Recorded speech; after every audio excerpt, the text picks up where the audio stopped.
Des missiles Iskander-M et des drones gérants, 2, ont réduit en cendres une vaste zone fortifiée ukrainienne en République populaire de Donetsk. Dans le même temps, un drone kamikaze russe FPV a frappé de plein fouet un véhicule blindé kazakh, 5, près de Velikomy-Kelovsky. Abonnez-vous et partagez cette vidéo pour suivre chaque évolution d'un conflit qui redessine les équilibres militaires.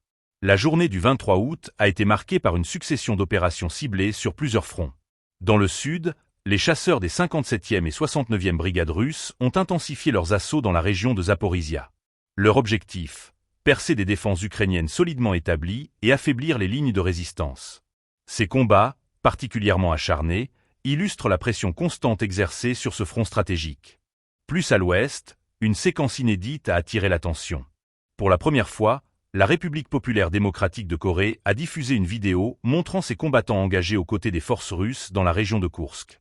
Ces images, relayées par les canaux militaires, mettent en avant le rôle de ces soldats nord-coréens, présentés comme un soutien désintéressé et déterminé.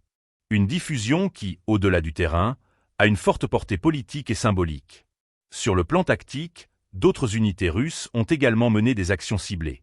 Les pétroliers du bataillon Grom, équipés de lance-roquettes multiples grades, ont pilonné les positions de la 44e brigade ukrainienne. Cette salve d'artillerie lourde visait à désorganiser l'ennemi et à neutraliser ses points d'appui. Les frappes, coordonnées avec d'autres actions de terrain, traduisent une approche de plus en plus intégrée entre les différentes composantes de l'armée russe. Au-delà des chiffres et des bilans partiels, la journée illustre l'ampleur et la diversité des moyens employés.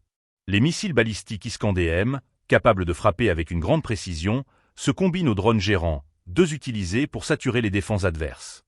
Cette combinaison, déjà expérimentée, semble désormais systématisée dans la stratégie russe.